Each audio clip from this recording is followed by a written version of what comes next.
I'm making sales calls every fucking day, right?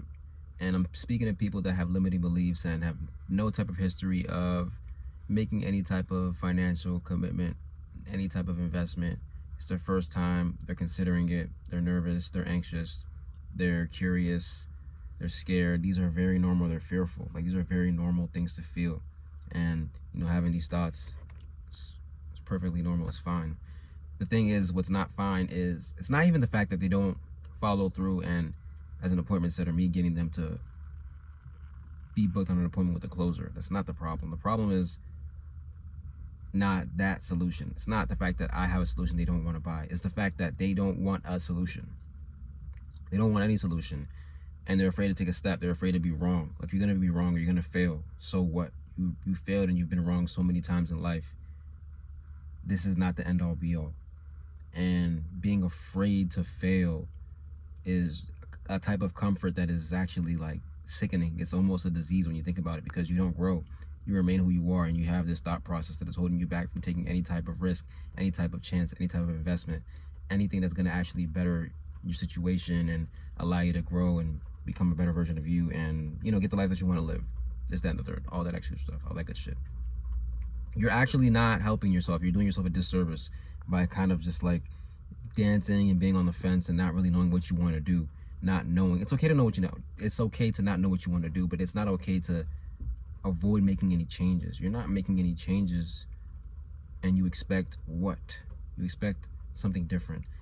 That's insane, right? For me, specifically, if I don't want to have the same result, if I want people to actually show up to the calls and increase my show rate, well, then I have to reach out to them. Like, immediately after booking them on the call with the closer, I have to reach out to them.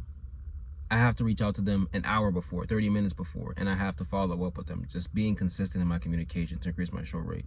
Actually providing good notes for my closer. And if need be, I'll put him in a group chat with my fucking closer.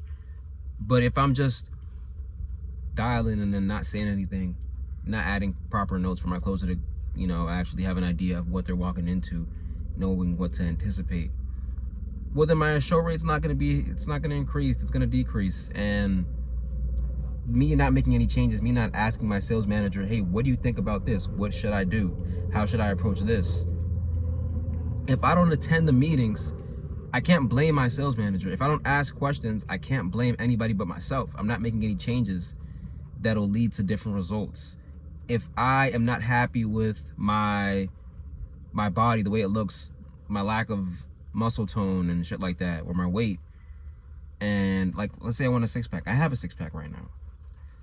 I got to this point to where I have a six-pack by actually doing crunches and all that, all the shit that actually gets you a visible six-pack.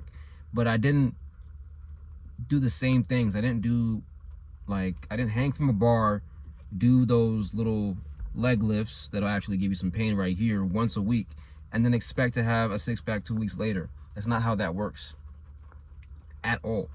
And if I'm doing that, if I go to the gym once a week and actually try, it's gonna take forever. But if I actually commit to working on my core day in and day out, I'm gonna see results way quicker. But I'm making drastic changes. I went from once a week to every day. That's the point. The point is, you have to actually do something about your situation and not worry so much about the result, because you're actually making a change. You making a change is gonna force you to become somebody different. Somebody that's not afraid to take risks, because once you do it the first time, you have this proof, you have a history of actually taking action, taking initiative in order to better yourself and your situation.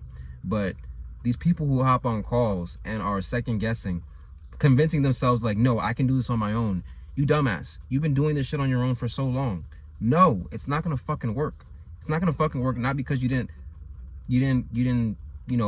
get on the following call. It's not gonna work because you're not actually looking to make a change. You're looking to back up your limiting belief. That limiting belief is not gonna help you. It's a detriment to you. And you need to realize that. I realized that everything that I was doing wrong, content, working out, sales, that shit was not gonna help me, because I was limiting my beliefs. I was operating from a state of lack, and ultimately I didn't get what I wanted to get. And I decided to make a change. You have to too.